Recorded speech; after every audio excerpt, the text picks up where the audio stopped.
Hey everybody, it's Cadus. Welcome back to my channel. Got an exciting video here for you today. It's one I've been working on and planning for a while. We're going to be talking about my favorite games of all time today. More specifically, the top 10. I have a stack of games here to my right. Only one is missing because one of them I don't own physically. Thank you to Game Pass, I guess. You will find out which one that is in a minute here, but just figured I'd, hop on here, help you guys get to know me a little bit better. So my question for you guys is, what are some of your favorite games of all time? You can give me a top 5 list, you can name like a couple, but I'd be really curious to know what some of your favorite games of all time are. Some people in my community, I have a solid idea of what they're going to say here, but I'd love to know the rest of you.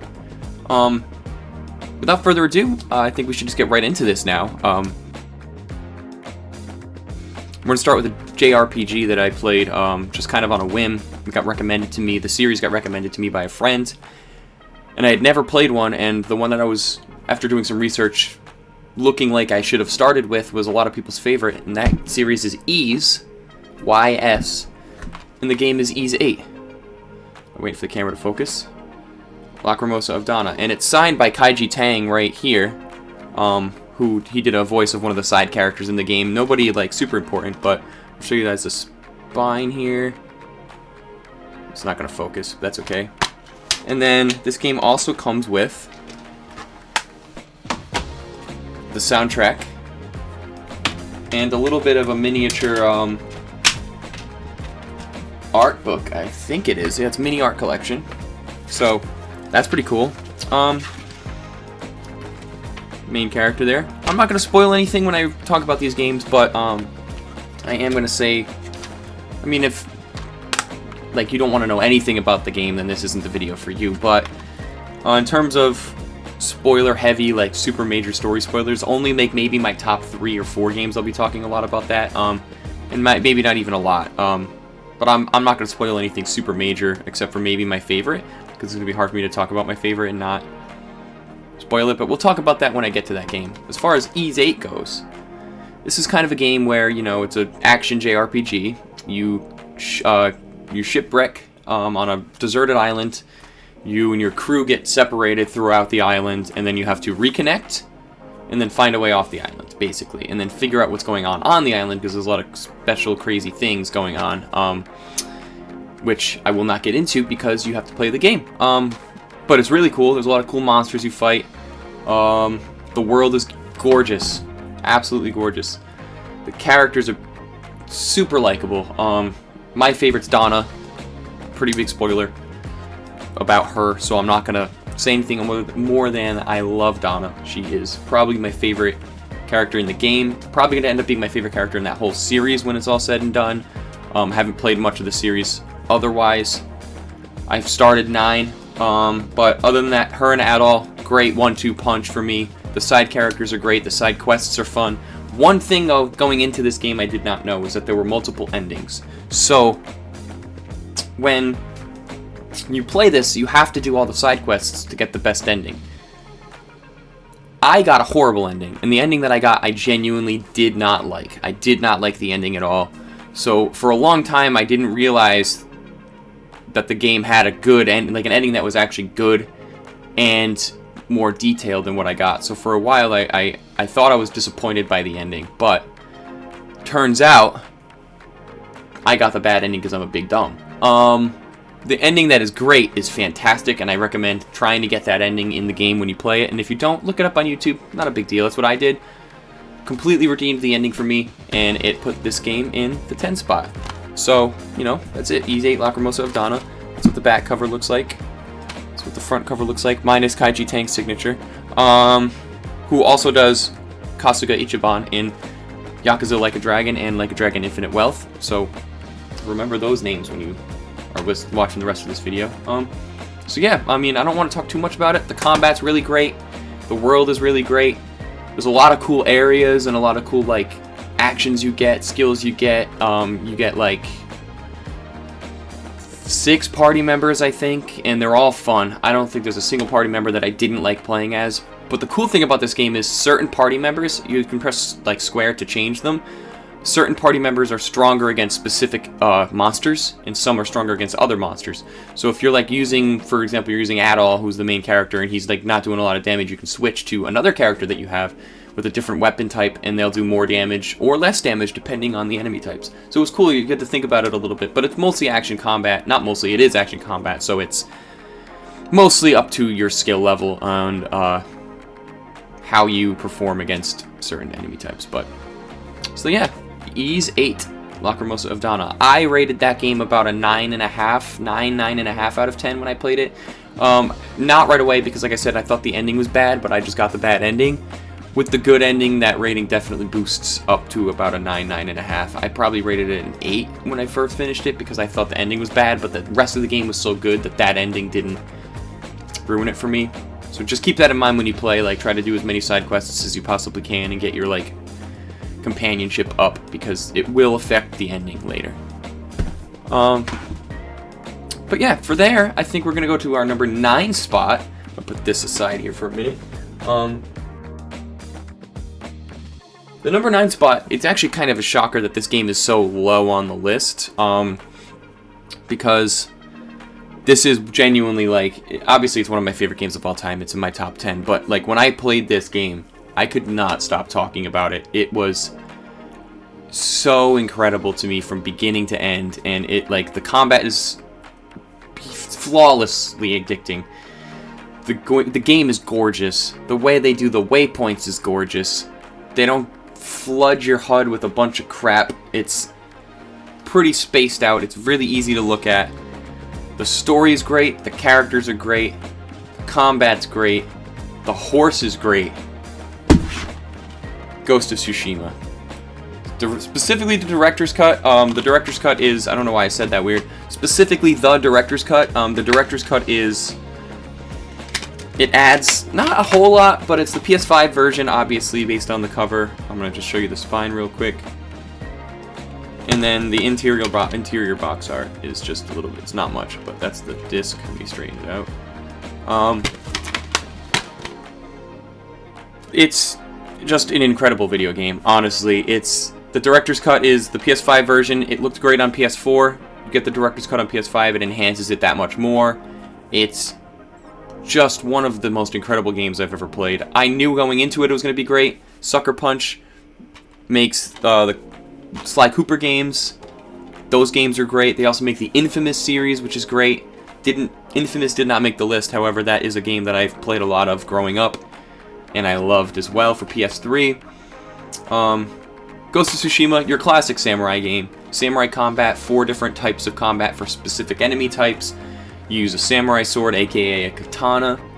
You get your own horse that you get to choose the name of. You don't get to pick any name on Earth, but you get to choose between 4 or 5 of them, I think? Something like that. I chose Nobu, I think, and it fit perfectly for my kind of vibe. I just loved the samurai vibe of the game. You have the choice to play it in Japanese and in color, Japanese in black and white, English in color, and Japanese in black and white. I mean, English black and white, sorry. Yeah, I mean, it's just, I don't want to say too much about this game because this is a game that I think if anybody on Earth asked me what PS5 game should I play if I could only play one right now, I would say Ghost of Tsushima, because I feel like so many people didn't play it. And it's really just like, it shows off what the PlayStation's exclusives are all about in terms of beautiful, huge maps, beautiful landscapes, the scale, like, you'll hear me say that a lot about these games, the scale of everything. Everything feels so big or small depending on what it's supposed to feel like. The enemies feel like actually challenging to fight, but not Dark Souls challenging where like you're gonna die every 4 seconds. The story is engaging from the very, very, very beginning. You get into the game and it drops you into this massive fight against the Mongols, and it takes place, it's like Genghis Khan's like ancestor is the main villain of the game. Not a spoiler, it's just known. And it's especially if you're a history buff, you'll love it. If you're a samurai buff, you'll love it. If you love action RPGs, you'll love it. I can't say enough about Ghost of Tsushima. It's just one of my favorite games of all time. But real quick before I move on from that game, what I do like about that game is a lot of games have like waypoint markers on the mini-map. This game, there's really not a mini-map. It's just kind of like their HUD is pretty empty, and you swipe up on the touchpad, and a gust of wind will point you in the direction that you need to go, and you're supposed to follow the wind. I think that idea is brilliant. There's a lot of like fountains or like ponds you can go to like increase your attack power, I think, or your health or something like that, stamina. And in order to find those, there are birds that fly around, and you have to follow the birds. It's just a beautifully done way of like finding quests and following story quests, instead of like shoving a bunch of icons in your face and like compasses and flooding up your HUD like on the sides. It's completely free. If you want to find out where you're going because you don't remember, you can also look at your map, but if you want to find out where you're going and not have to open your map, swipe up on the touchpad, gust of wind starts blowing, and you follow the wind. It's just a really unique and cool idea for like a quest marker, in my opinion. So far you've seen a theme: 2 RPGs, 1 and 2. 1 JRPG. I think Ghost of Tsushima is also a JRPG, but Sucker Punch is based out of America, so I'm pretty sure. I might have that information wrong, I might have to fact check myself. But I'm pretty sure Sucker Punch is an American company owned by Sony, which is a Japanese company, so I think I'm just going to call it a regular RPG, not a JRPG. This game is not a JRPG at all. It's a first-person shooter, still an RPG, but it's a game I've probably played the second or third most on this list. And if you've watched my Twitch, you've seen me and the homies play it very recently. That is Borderlands 2. The PS3 version is the only one that I own physically without it being part of a collection. Because I have the Borderlands Handsome Collection, but I didn't want to use the Handsome Collection because it's specifically Borderlands 2 that I love so much. And this cover art, let's just like admire this cover art. There's so much going on. And then the spine there on the side. There's a glare, so it's kind of hard to see. But the internal box art's kind of cool. It's got the Borderlands 2 written on the side, the cool disc, and then this thick, not thick, but pretty hefty manual, which you don't see nowadays. This game is fantastic. Honestly, it's one of my favorite first-person shooters. It's the one of 2 first-person shooters on this list. One of my favorite villains in gaming. Handsome Jack is one of my favorite villains in gaming. He's hilarious, menacing, horrifying, evil, powerful. He's everything you want in a villain. Every time he speaks, you're laughing your ass off and horrified at the same time. He'll always do something in the game as soon as you start thinking like, oh yeah, we can take this guy. He's super, like a super pushover. He'll do something and you'll go, holy crap, how are we going to beat this guy? What are we going to do to stop this guy? And then, you know, spoiler alert, eventually you stop him, as you do with villains in video games. But I just think the writing in this game is top-notch. Tiny Tina, Handsome Jack, Mad Moxie, Marcus, Scooter, all the characters are written so fantastically. The story is paced great. The quests are paced great. The DLCs are great. I just think, like, if you like an open world first person shooter, this is the one for you. It's cel shaded animation, so it's really nice to look at. The art style is really cool. There's a lot of colors happening and that thrown at you. And then the gun drops are all RNG, so every playthrough of it will feel unique and different, because every playthrough you'll get a bunch of guns that you didn't get in the last one. Sometimes they'll repeat, like the boss's guns are all like a variation of the same title, and you'll always get the same kind of gun from a specific boss in the story and in the side quests. But other than that, the guns that you find throughout the world are always different and ever changing. There's about, I think, 250 plus, maybe more. And that was a huge selling point for this game, and it really worked in its favor. As where Borderlands 1, it was only like, they said there was over 100, but it really felt like there were the same 5 in rotation, and there weren't really that many good guns in Borderlands 1.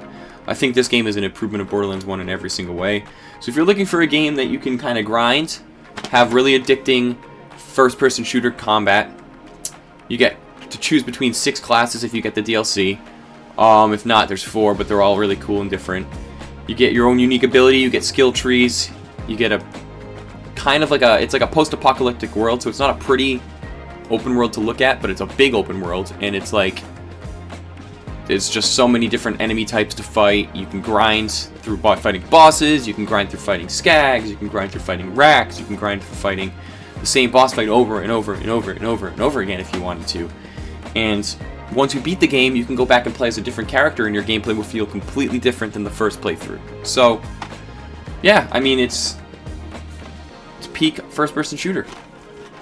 So, there you go, Borderlands 2. This next game, it is ranked at 7, but I keep putting it in, swapping it with the one that I'm talking about after this. So I'm going to talk about them together in bulk. This game, when it came out, I was so excited for it. It was just, I had been hyped for it for like a year or two, maybe more, maybe 3 or 4 years. I can't remember when they announced that this game was coming out originally, but they were announcing that it was a PlayStation 5 exclusive, mainline title in one of the most popular and credited gaming franchises of all time. And when I played it from beginning to end, boy, oh boy, did it just leave me in awe. Before I talk about what game that is, I just wanted to say Borderlands 2 I ranked a 9, and then Ghost of Tsushima I ranked a 9.5 out of 10, because I forgot to talk about that. Each one I'm going to try and do my rating afterwards. But the game that I'm talking about here now, number 7, is Final Fantasy 16. Chef's kiss of a video game. Honestly, I thought about leaving it off the list because I wanted to limit one per franchise. Spoiler alert, there's another Final Fantasy game on the list, and it's the one that I keep swapping between this and the other one as my favorite Final Fantasy over and over again, and I can never, ever come to a firm decision because I love both of them so much. Do you like Devil May Cry? Do you like Final Fantasy? Do you like fantasy RPGs in general? This is the game for you. Do you like action combat with a little bit of like freedom? Iframes when you dodge, parrying abilities, iframe dodging, perfect dodging abilities, multiple summon abilities. This is the game for you. It's very different for Final Fantasy. So a lot of Final Fantasy fans, it's very polarizing in the community.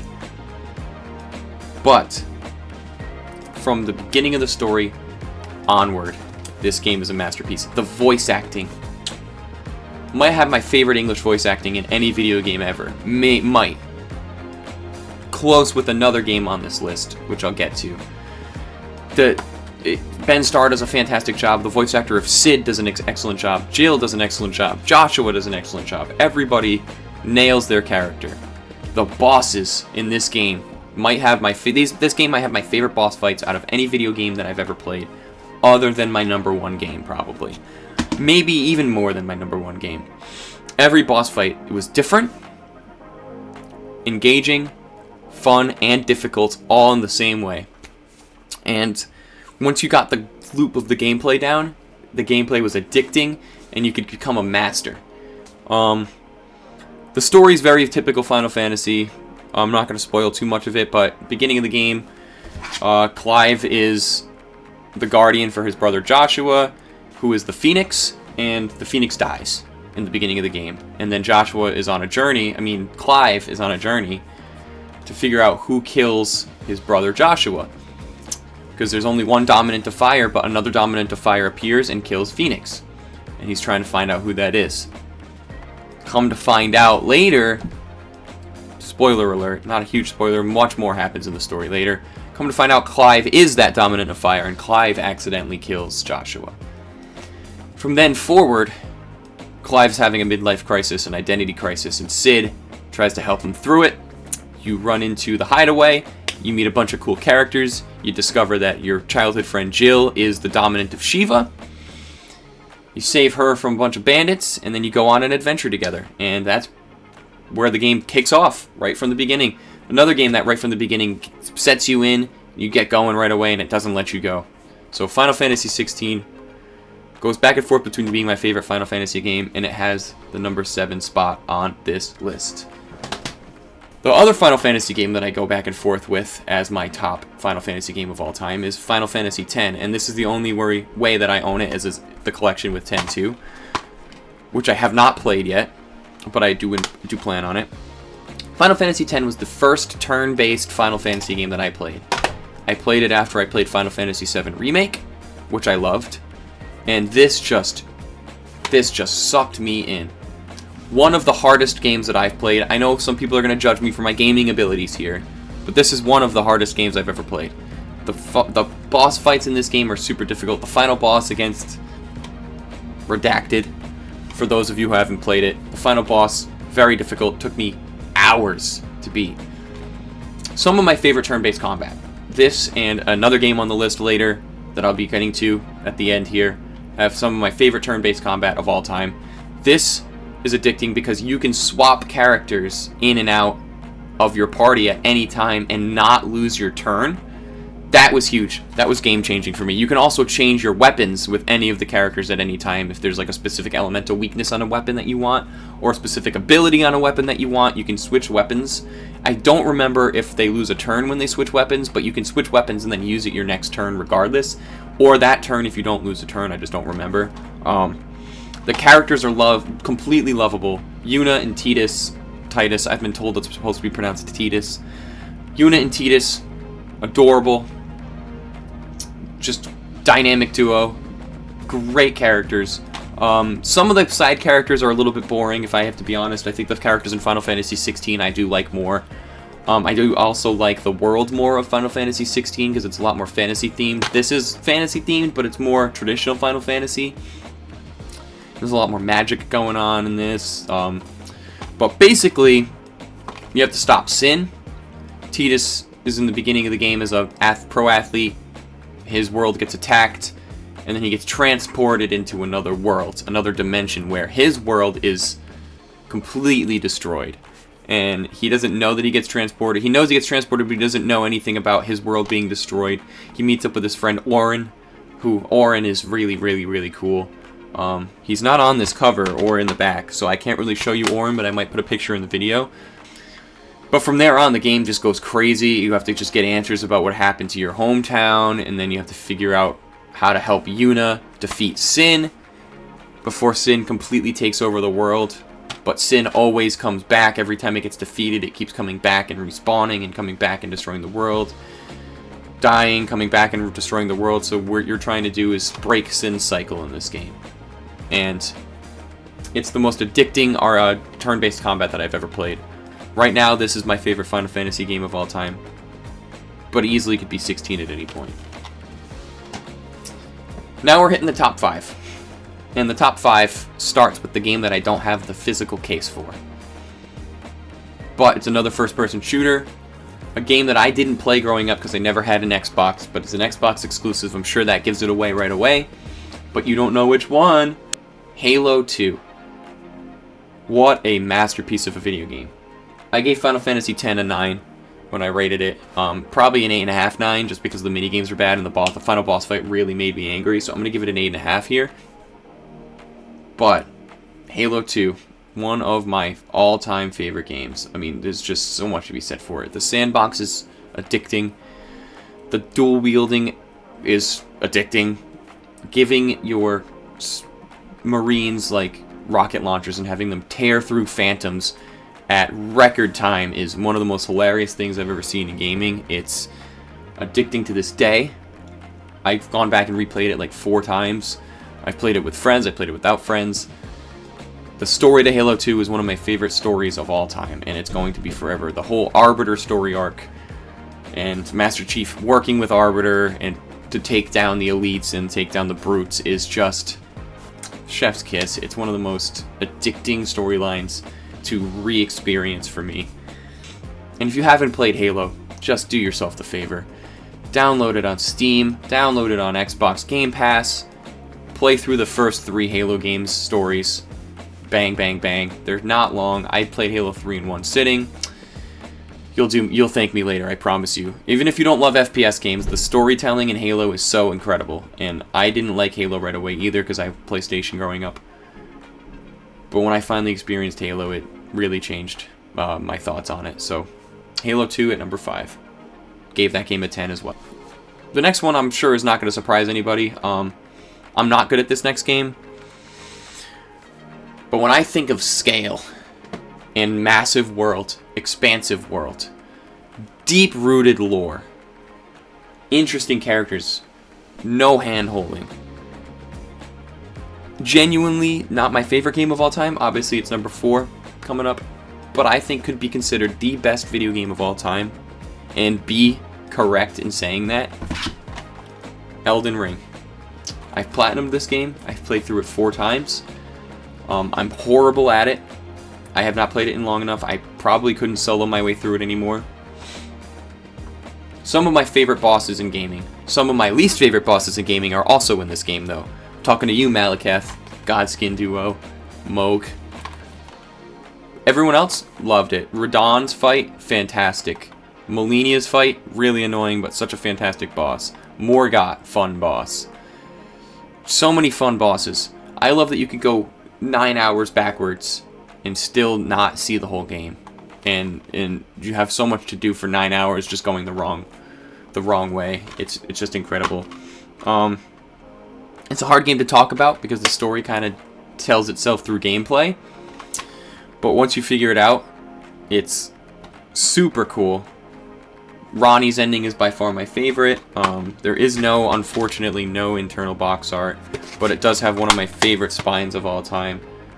It's just the Elden Ring with the gold, like, chisel look to it. I do think that this is FromSoft's best game, having only finished this game. I'm working my way through Bloodborne. The scale of everything is just immense. Like, you'll look up at Radahn, and he just feels like he's 900 feet tall, and it's, like, impossible to beat him, and then he'll jump down and do, like, the fucking cannonball move. It's crazy how cool this game is. It's crazy how big everything feels. It's crazy how just cinematic and powerful the music behind everything is. Truly, to this day, one of my most shocking games. Like, I didn't expect to like it as much as I did, because I didn't really love FromSoft. But I did play this all the way through with one of my friends, and I loved it. He loves it. He's played it 7 times, I think. Truly just one of the greatest video games ever made, and I will stand by that. It's just truly a masterpiece. Another game I gave a 10 out of 10 to. Now, these next 3 games have all had the #1 spot at some point in time, because before I got to #1 and 2 in my life, I had a favorite game, obviously, before a game could dethrone it. And this game coming up means probably the most to me out of any game on this list. I've met the voice actor of the main character multiple times. I don't have the original cover right now, it's in storage, but I have the remaster right in front of me. Uncharted 4, A Thief's End. Not Lost Legacy. Uncharted 4, A Thief's End. It has like a cool little like grainy, oh there goes my warranty sticker, like finish inside. It's like a kind of a good detail to like be an Uncharted game, but Uncharted 4 probably means the most to me out of any game ever. This series is the first non-sports series, with some exceptions. When I was growing up, I played sports games and Call of Duty pretty much exclusively. Every once in a while I would play Donkey Kong Country like 17 times.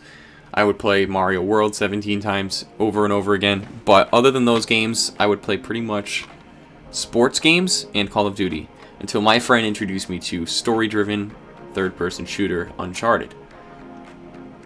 And I blasted through Uncharted 1, 2, and 3 in time for Uncharted 4 to come out. Unfortunately, I did not have a PS4 until about 2017, so I didn't play Uncharted 4 until a year after it came out. Let me tell you, when I played this game over and over and over and over again. I think this is the game I've played the most on this entire list. I've played this game, I think, 15 times beginning to end. And I play it once a year. Now, it hasn't been out for 15 years, but I've played it 15 times, including playing it once a year since it's come out.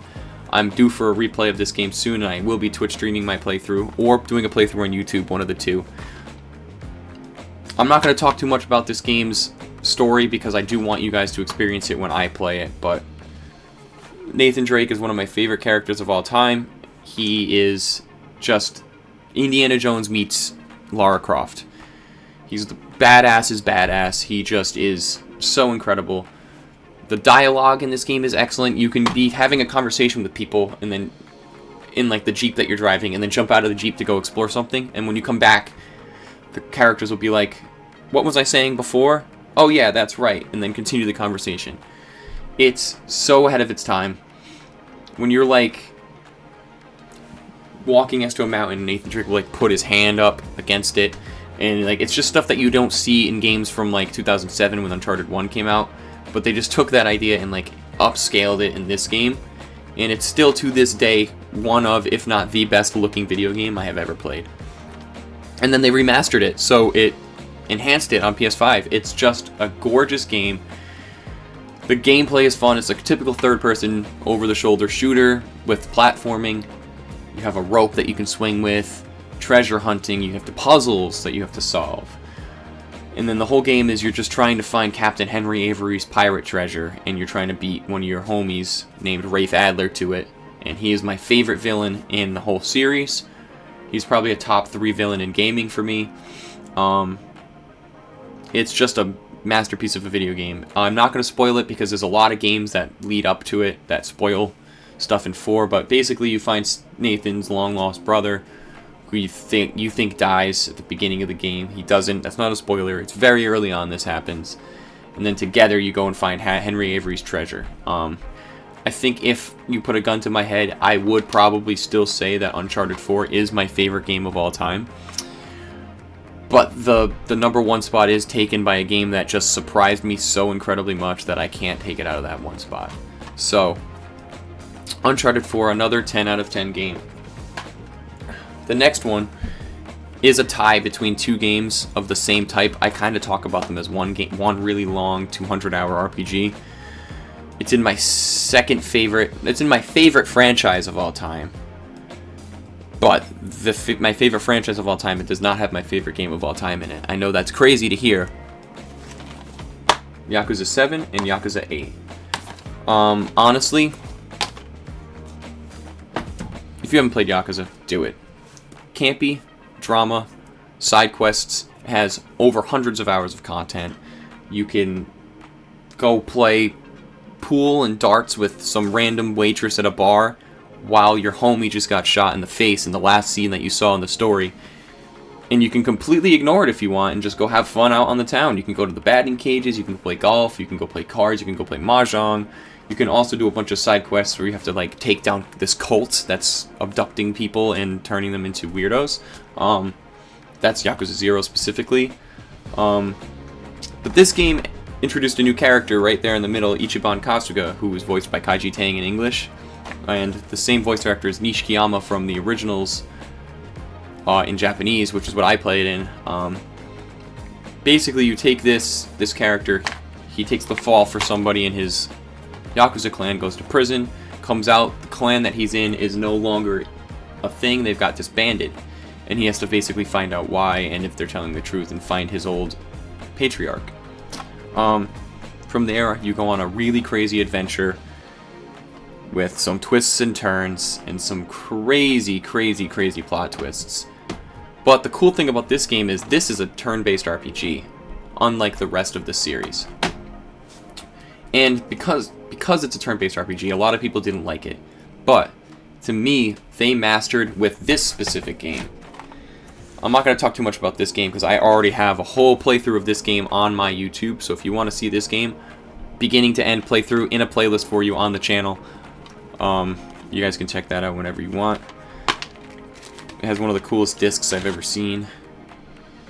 But basically just play this series is what I'm telling you. Another game that's been in my number 1 spot before is this game and Yakuza 7. I have so many good things to say about it. The most relatable protagonist in any game that I've ever played. And this game is dual protagonists, as you can see with Kiryu and Ichiban. And if you just want to play as a heartfelt, heartwarming hero-type character, you should play this game. And if you don't like turn-based combat, you might like this because it does a little bit of both, where you have to like kind of position yourself behind an enemy to exploit one of his weaknesses, or you can like use just a generic attack and then attack him and push him into another enemy or push him into a wall, or if there's a car coming by you can attack and you can push him into a car and he'll get hit twice, and then you can follow up with other characters. You get so many skills throughout this game where like you'll attack and then one of your other characters, if you have a bond high enough, will attack again for you, and then they'll have a turn immediately and they'll attack and the other character will attack afterwards. This game really nails the combat that this game started to do, which is why I have them in tandem. I think the stories are just so complex I can't really talk too much about. But the villain in this game, Ryo Aoki, is one of my favorite villains. I don't like him as much as I like the villain from Uncharted 4, but I think he might be my second or third favorite villain of all time. Him, Rafe, and Handsome Jack from Borderlands 2. This game has a much better gameplay loop, much more content to do in the world, cooler areas, and it has much better like combat, but the villains are not as good. So keep that in mind when going to play those games. And that brings us to my number one favorite video game of all time. And this one, I'm doing it in a little bit of a different time throughout the video. I went and did some things, and now I'm recording this part because this game comes with a story. I used to hate, and I mean hate, the franchise that this game is part of. I now love the entire franchise, excuse me, and clearly I was wrong. Basically, let's just go back into the mindset of when this game came out. July 27th, 2022. And for those of you that are super fans of this franchise, probably already know what game I'm going to say. One day before my birthday, my friends and I were out at GameStop months prior to this, and I was talking about how I haven't played my Switch in a while. I just finished Fire Emblem Three Houses. I don't know what to do. I'm not a Switch fan anymore, really. There's no games that I'm looking forward to. This has since changed. What game should I get in order to get into my Switch again? And my friend said, pre-order this game that's coming out on July 27th. I know that you're not a fan of the other games in the franchise. In fact, you really don't like them at all, actually. I was under the impression that these games were really boring. I had never played them myself. I had only watched my friend play the second one in this series. And I said, this game looks horrible. It looks so boring. And boy, was I wrong. This is a game that you have to play on your own to really understand it and to think it's fun. So I pre-ordered the game. I said, I'll give it a shot. I will give it a shot. And boy, did I. That game came out July 27th, 2022. And from the second I put it into my Switch, it did not come out of my Switch until I finished the game. I was hooked. I was hooked from the beginning on the world, the characters, the story, the combat, the exploration, the scale of everything. There's hints in my backdrop of what game this is. I'm just going to get right into it. That game is Xenoblade Chronicles 3. This game is an absolute 10 out of 10 masterpiece. From the second I put it in, from the second I took it out, I have over 180 hours in this game. I am on pace to have 300 hours in this game by the time I'm finished playing it. I haven't even started New Game Plus. I'm still doing side quests. This game shocked me. This game shocked me. In 2022, I voted for this for Game of the Year instead of Elden Ring. And Elden Ring is also on this list, as you saw.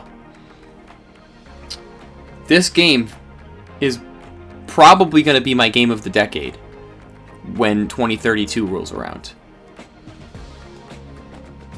There's so much to say about this game that I'm not going to say it in this video, but I will do my own Xenoblade retrospective kind of video in the future because I do want to talk about more of my favorite games more in depth than I have in this video, because I don't have a ton of time to talk about every game as much in depth as I want to.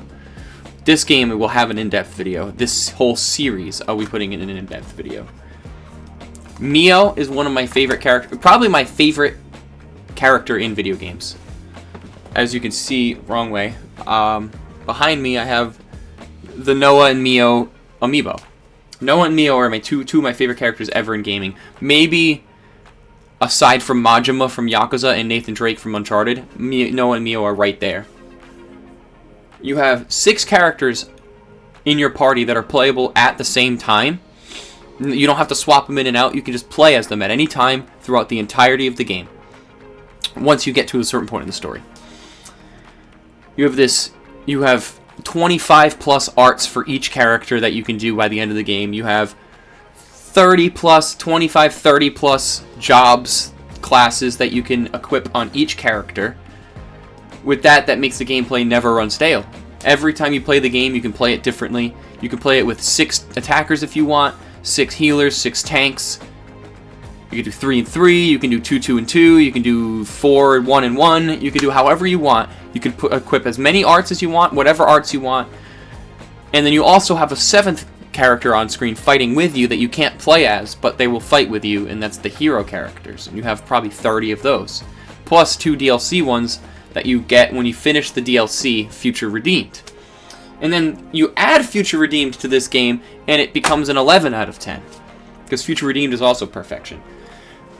You can run around this game and just explore the map for probably 80 to 100 hours and not get bored. The music is incredible. Probably my favorite soundtrack of any video game I've ever played. The scale of everything. This big Titan is behind you the entire game, and it looks bigger in the game than it does on the cover right now. The story is incredible. Chapter 5 made me bawl my eyes out more than any game ever has. Every single time I experience Chapter 5, I start crying. The end of the game, I start crying. The ending is probably one of my favorite endings in all of games. That and Final Fantasy X have 2 of my favorite endings in video games, and I just can't stress to enough how incredible this game is. It has excellent combat, super addictive combat. The grinding is super addictive. It makes you want to kill every single enemy you encounter. It's almost a perfect game. This one is another game that I genuinely... And Halo 2, I don't think I can think of anything that I dislike about the game. I genuinely don't think there's a single thing that I do not like about Xenoblade Chronicles 3. There's not a thing that I can even... I could sit here for hours recording, and I'm already up to just 7 minutes talking about Xenoblade Chronicles 3. I can't think of a single thing that I don't like about Xenoblade Chronicles 3, and I highly recommend the series to people. And if you're not sure if you're going to like Xenoblade, definitely start with 3, because that's the one that really made me fall in love with a series that I had previously hated. I'm not talking too much about story in this game, this video, because I'm going to save it for a retrospective video, but honestly, I love Xenoblade Chronicles 3, and this was hard for me to decide because Uncharted 4 has been my favorite game for so long. I think Xenoblade Chronicles 3 has dethroned it, and rightfully so. I mean, everything about the game is incredible. You boot the game up and you just start running around and exploring, you will immediately see what I mean about you can explore it for 100 hours and not get bored. So, this is the internal box art. There's Noah and Nioh, and then the rest of the crew. It's just an absolute masterpiece of a video game. And if you like great music, RPGs, MMO combat, and an excellent open world to explore that will never get boring, please do yourselves a favor and check out Xenoblade Chronicles 3. There you have it. That is my top 10 video game list. I will put some honorable mentions probably in the description. I just didn't want to make the video any longer than it needed to be.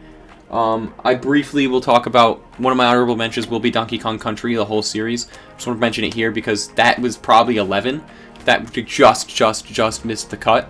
So I just wanted to talk about, that game meant a lot to me growing up as well. So, aside from that, that's the video, everyone. I hope you guys enjoyed it. If you're still here, it might be a little bit of a longer video, but if you're still here, I really appreciate you sticking with me to the end here and just listening to me talk very briefly about some of my favorite games. But if you made it to this point, appreciate you. If you didn't make it to this point, I still appreciate the support, but I would hope to have you come back and watch some of my other videos in the future. If you guys could leave a like on this video and subscribe, that would help me out a lot. Leaving a like lets me know that you're interested in this kind of thing. This is my first real YouTube project, so I'm putting a lot of work into this, and I thought about this for a really long time, so I hope you guys enjoyed the video. And until next time, my name's Cadus. Thank you for watching.